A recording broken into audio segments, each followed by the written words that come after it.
All right, so thank you for tuning in and chomping at the bit. I appreciate you stopping by. Hope you're having a great day. Now, I talked about a couple of weeks ago that I was going to start doing some top 5 list episodes. And if you remember, the first one I did was top 5 rivalries in sports. So this episode, I'm going to do my second top 5 list where I'm going to do sports movies. The other day, I was kind of just, chilling, looking for something to watch, and stumbled upon Major League, which, who doesn't love Major League? So as I was watching it, it made me think, I know Major League's not the best sports movie ever, but it got me thinking, is it even in my top 5? So from that, I sat down, wrote down a bunch of movies that I like, and then ranked them 1 through 5. So that is where the idea for top 5 sports movies came from. Now, of course, we all know that when it comes to rating movies, it's all subjective based on what you like. Maybe there's certain actors that draw you to a certain movie. And I'm not going to say that this is a perfect list, of course, but these are the top 5 to me. And of course, at the end of the episode, you can let me know, what your top 5 list is. You can let me know which one of my 5 you don't agree with, what you would swap it for, all that. I'm open to anything. So I think with that, we'll have a little fun with this one. I'll give you the top 5, give you, quick little reasons why I like each movie. And then, you'll kind of understand where I'm coming from when I'm watching a sports movie. There may be some glaring omissions from the list, and I gotta say that's probably because it's either a movie I may have only seen once and it didn't really resonate with me, or for whatever reason, it's just not in my top 5. Looking at the list, there may be a couple of surprises, but let's just go ahead, jump into it, and see if you agree with me or not.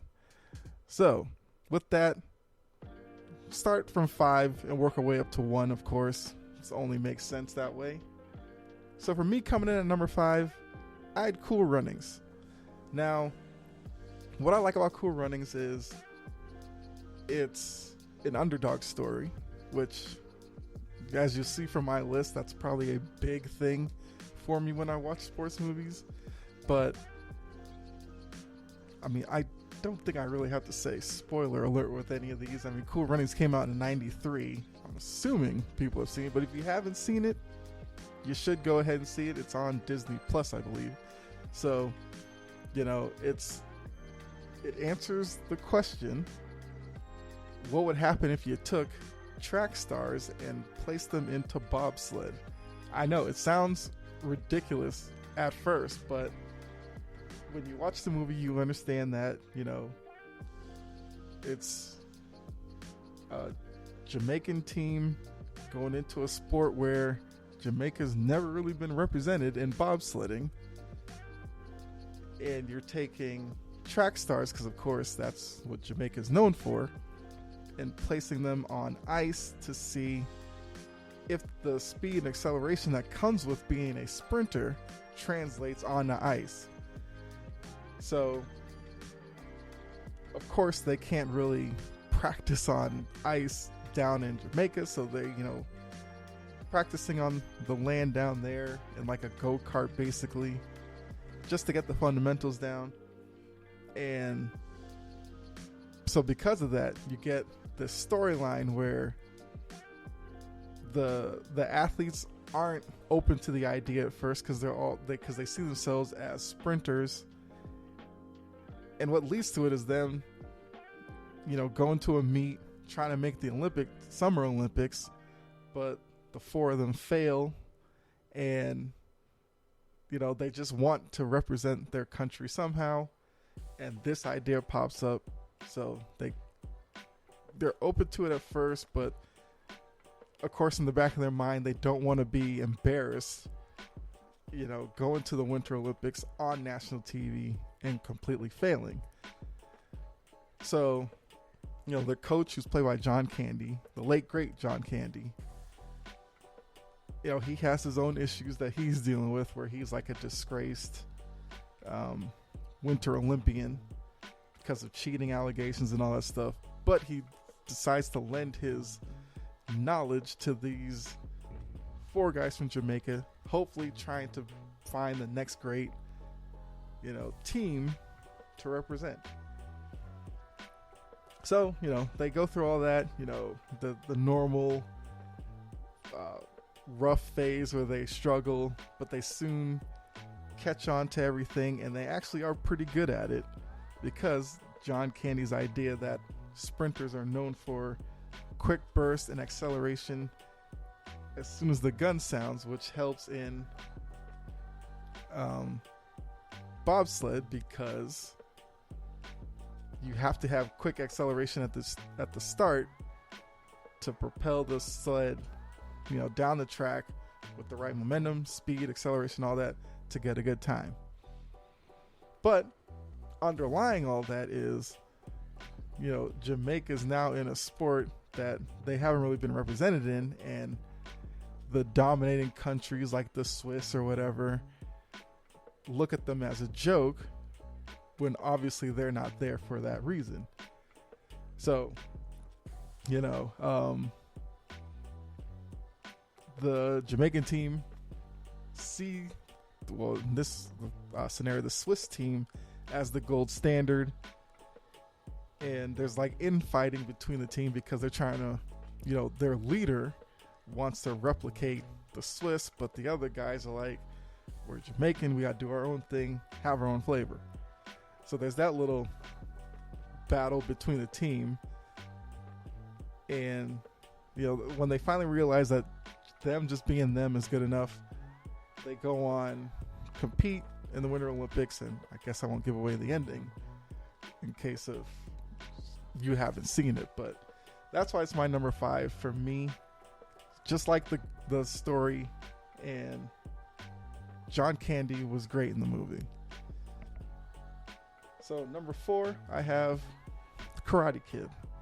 Came out 1984, and what I like about Karate Kid is, once again, kind of an underdog story, but you have this kid, Daniel, who grows up in Jersey. Mom's job takes her out to the West Coast, so now his life gets uprooted.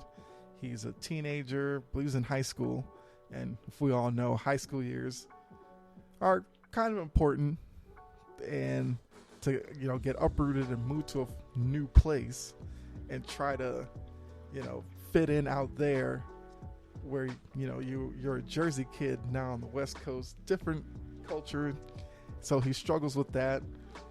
He gets bullied by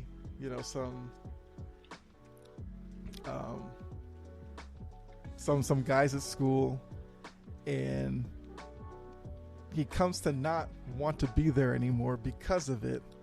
But the apartment complex that they live in, there's a maintenance guy who he builds somewhat of a little relationship with, and comes to find out that the guy knows karate or whatever. So because of that, he goes into it wanting to learn the karate that he's probably seen in movies, but he doesn't realize that that's not what karate is all about. So the battle between Daniel and Mr. Miyagi, that ensues, but Daniel comes to realize that karate is all about building confidence and all this kind of stuff, and you start to see that manifesting in his life, where he's no longer a timid kid walking around school or whatever. He starts branching out. Of course, there's a girl in the school that he likes, which does help, because now he feels more confident in talking to her, and then being with her helps build his confidence even more. And all the while, he's still learning technique and all this kind of stuff. Not exactly the most conventional way, sanding a deck, painting a fence and all that, but Obviously, you knew at some point he and the kids that bullied him at school, because they also take karate with some, um, at a school or whatever, with a guy who kind of teaches karate as a means to, dominate people and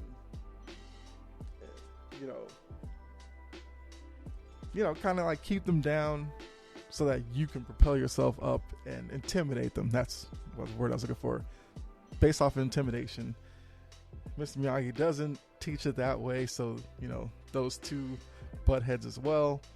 Culminates into a karate tournament where Daniel has to face his fears with these kids who bullied him and go up against them in a tournament where he doesn't have the most confidence in himself going into it, but it grows and grows and grows, and he ultimately realizes that he doesn't have to be afraid of them. It's, once again, if it's a movie you haven't seen, you should go ahead and see it. I know they did a remake of it with Jaden Smith and Jackie Chan. It's also another good one to watch. So I just put the original Karate Kid on here, but most of them are pretty good movies. You could go with either one. 3, I went with A League of Their Own. Now, once again, there's kind of an underdog aspect to this movie as well. So League of Their Own came out in 1992. It's a movie about an all-girls baseball league that gets started during World War II, where much of the Major League Baseball athletes are, drafted or go in to the Army or Navy or whatever to go fight in the war for their country. So Major League Baseball's kind of put on a halt, but the country needs, seems like it needs sports to kind of deflect the attention away from World War II. So a candy bar manufacturer decides to start up a league with women in the meantime to fill in that gap, because remember, back then baseball was king, and now with no Major League Baseball because the athletes are over at war, he sees the possibility to take advantage of that, and since most of the men are gone, decides to try it with women. And of course, it's not met with the greatest response, because the culture back then was women were homemakers and all that, took care of the home, that's their place. Sports was for the men. So now with these women playing sports, they, like I said, wasn't the biggest thing. So there was a struggle there of trying to gain the approval of the crowd, which was mainly male dominated, but gain their attention in a way where the women are seen as athletes and not just seen as sex symbols or whatever, to once again a predominantly male viewing audience. And I mean, you have a great cast in this movie as well. Tom Hanks, who's he was, I guess, a disgraced former ball player who unfortunately couldn't go to the war because of a bum knee, and he's tasked with coaching one of the women's teams, but he doesn't view them as athletes. So there's that underlying storyline there, where the girls are out there playing, they're doing what they love to do, and they see themselves as athletes, but not even their coach sees them as athletes. But it comes to a point where he realizes that he has actual ball players, turns it around, decides to start coaching them and all that. And there's like many storylines within the movie as well that make it enjoyable. Because at the start of the movie, we see John Lovitz, another actor in the movie. He's tasked with going out and recruiting girls for the league. And he goes out to find Gina Davis, who plays Dottie. he recruits her, but she won't go unless, her sister can go, but he wasn't there to recruit the sister. But then she's allowed to go because he really wants Gina Davis's character. And then from that, we start seeing other girls coming in or whatever. So, once again, I'm not going to spoil the ending, but the girls actually, capture the attention of the country. And, stadiums are now packed. They're into the game. They're there to watch good baseball. And it's just, like I said, really good story that was based on a true story. Because that's how the movie started, was I think it was the Dottie woman going to like the all-girls baseball Hall of Fame opening. And then she starts recollecting about the journey to that point. So that's where we get the movie. And so that's why it's number 3 for me. Number 2, I went with Rocky. Rocky came out in 1976. And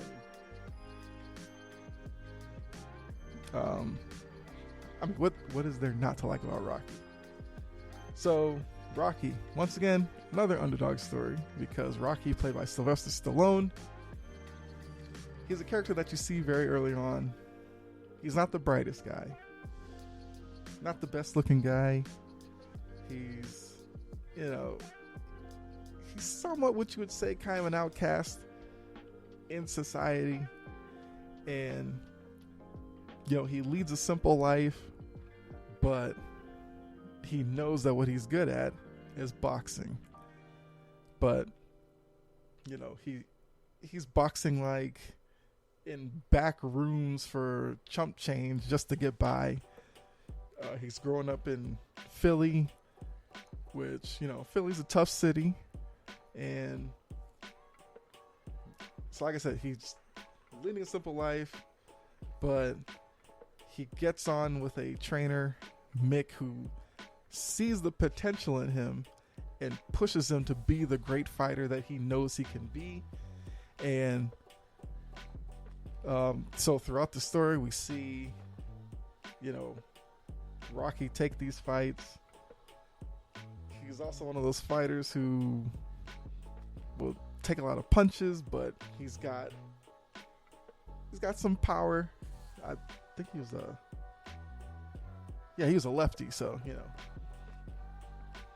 he's a good boxer, but he's just not being recognized because he's not boxing on a big stage. And that's where Apollo Creed gets inserted into the story. He's the heavyweight champion. He's the guy everybody knows. He's on the TVs all around the country. And then like his representation comes with the idea of fighting like a local Philly guy, just to give him like some type of challenge or something. So they zero in on Rocky. So now it's the small time fighter facing the heavyweight champion. And like from some of these movies I said before, the small time fighter has to mentally get to a point where they feel like they can beat the heavyweight champion. And that's where Mick, he comes in, he shapes Rocky's mentality. And Rocky, through the training and all that, we see him changing in his personal life as well. And he was a very humble guy, which made you root for him very easily. And he becomes more confident in himself, but he still keeps his humble nature, which, like I said, is what you love about the character. Because there's a lot of guys who, if they're small time and they get to that big time stage, they may completely do a 180 and become not necessarily hateable, but you don't really want to root for them. Rocky is the same guy. It's just that there's more eyes on him. And he and Apollo, they have their back and forth and all that. And of course, culminates into a boxing match between the two. Once again, I'm not going to spoil it in case you haven't seen it, but it was the beginning of a franchise that I believe is still going now through the Creed movies and all that. But Rocky started it all, and I mean, it's like I said, it's just a great movie. Sylvester Stallone, probably his most memorable performance, and once again, if you haven't seen it, you should check it out because guarantee you'll fall in love with the Rocky character, and I'm sure you'll go on and watch the other ones in succession because throughout the franchise we do see that, Rocky continues to get, well, each movie's based around like a different heavyweight fighter that he goes up against,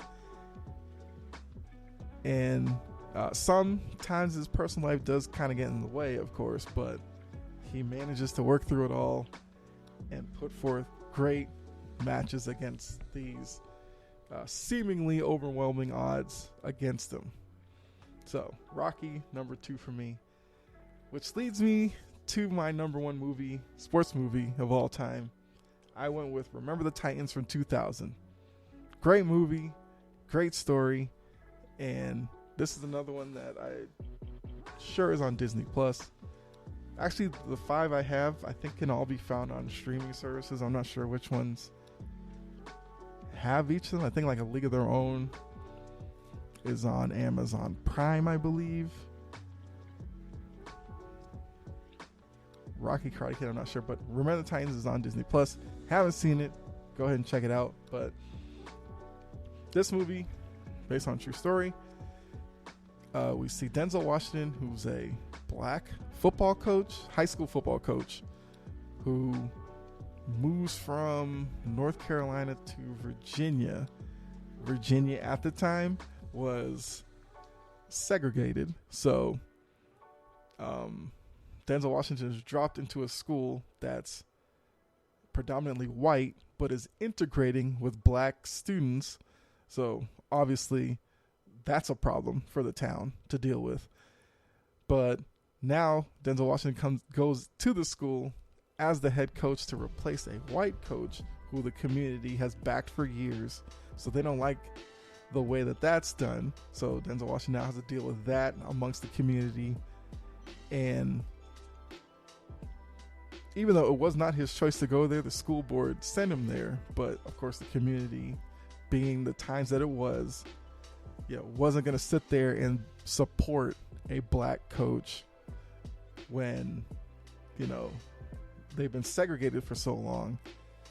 And they're kind of looking at the whole integration thing, and Coach Boone, who's Denzel Washington, being implanted there as a way to force some type of message on them that they weren't ready to receive.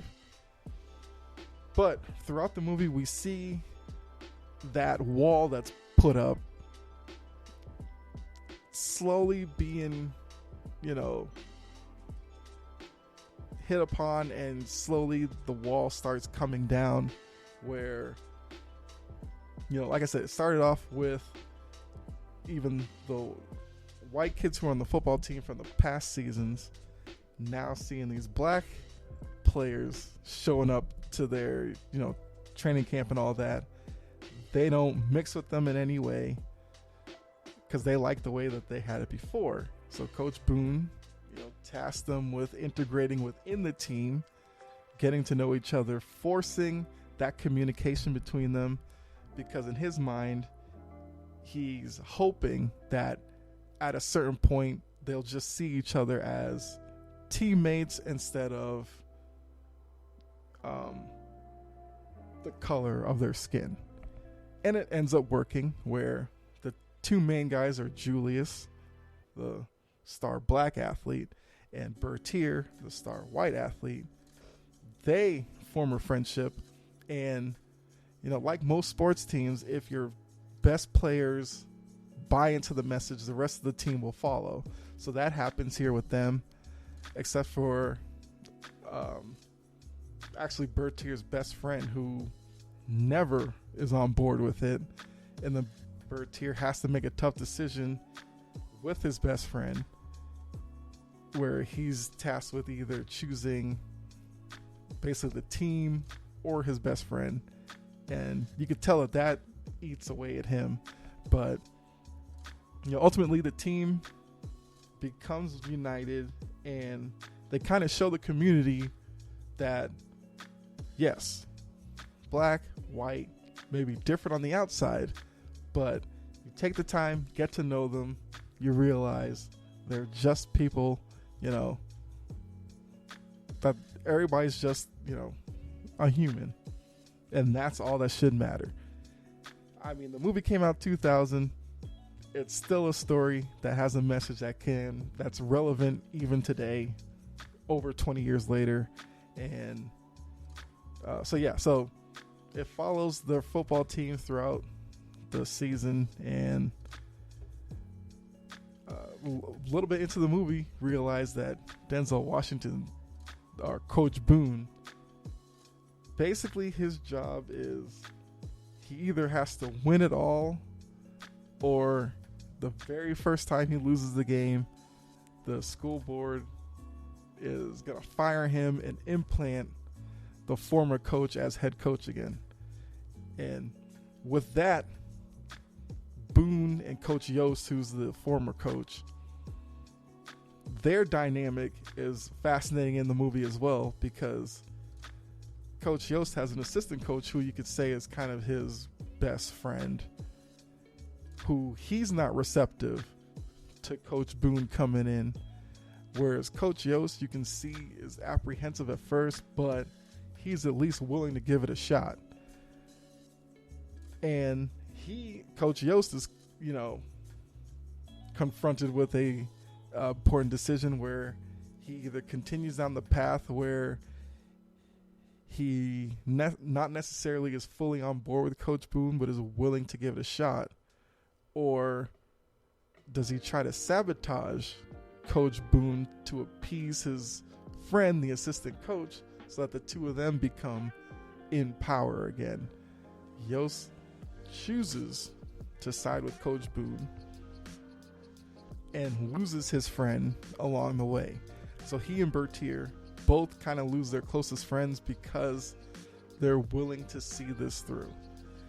And by the end of the movie, of course, Boone and Yost basically become one.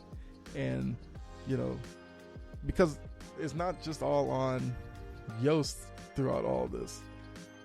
Coach Boone had his stubborn ways, which was kind of understandable because he was kind of doing that because, as a black coach, he didn't want to kind of show any weakness to give the community a reason to, I guess, force him out or not accept him. So he has to break down that wall to realize that he doesn't have to be, the meanest guy or whatever, or the most stubborn, because, he came with his own coaching philosophy. But with he and Yost going back and forth, there is a little bit more of a partnership there than from the beginning. So, once again, I'm not going to give it all away in case you haven't seen it, but, really good movie. You have moments where you laugh through the movie. There are moments that, make you sad because of, certain characters have, some things happen to them. And all in all, like I said, great movie. 20 plus years later, the message still rings out now, and because of that, I have that as my number one sports movie of all time. So once again, just to reiterate, I had Cool Runnings number 5, Karate Kid number 4, A League of Their Own number 3, Rocky number 2, Remember the Titans number 1. And even with that, there's plenty of other movies that, I really like that I had to leave off the list. I mean, Any Given Sunday, another good movie. About a football team that basically, if you played NFL Blitz, Any Given Sunday is kind of like that. It's football, but it's like all the rule. Well, on the field, the basic game of football is the same, but off the field, like, you see the bad side of football, drug use and all this kind of stuff. So that's another one. The Replacements was another movie that I really like, which was, basically NFL players going on strike, bringing replacement players, and blah blah blah. Dodgeball's a really great movie. Semi-Pro. Blue Chips. It's kind of an underrated movie. You don't really hear a lot of people talk about it, but it's actually a really good movie about college basketball and kind of the grimy side to college basketball. White Man Can't Jump. Really love that movie. It was hard to leave that one off my top 5. That was more of street ball and hustling and all that. Caddyshack, which is like the OG sports comedy movie. Bloodsport, amongst others. So those are the 5 I settled on. And of course, let me know what you think about the 5 I picked. Would you change any? You could even give me your top 5 list. You could do that down in the comments, or follow me on Twitter at Chompin' Podcast. Let me know over there, because the episode will be up on my Twitter page as well. And yeah, so hopefully you like these top 5 episodes that I do. I mean, this is only the second one. And as I said before, if you do have any suggestions for a top 5 list you'd like me to do, let me know. Whether it's the Facebook page that I have, Chompin' at the Bit. If you follow that page, you can let me know there. You can let me know on Twitter, wherever. Because like I said, I will take good suggestions and I'll make it happen. So with that, thanks again for tuning in. Like I said, hopefully you enjoyed this episode. If you did, you know what you can do. Hit the like button, hit subscribe. It'll definitely help. And once again, go over to Twitter, follow me there at Chompin' Podcast, and we can debate, I guess, my movie choices. I guess also for those of you who follow me on Instagram and Facebook, you may have seen that now my episodes are going up with. They're looking a little different because I'm doing them as, I guess, reels now, which is how it's the hosting app's making me do them. But I'm attaching either polls or whatever questions to each one. So if you respond to those as well, they'll kind of let me know what you think about some of these episodes as well. So trying what I can to get the integration between you guys as the audience and me, build that up so that we can have reason to talk back and forth. So if you do see poll question or whatever attached to the episode, feel free, go ahead and answer it. And I guess I'll report back on the results next episode. But thanks again.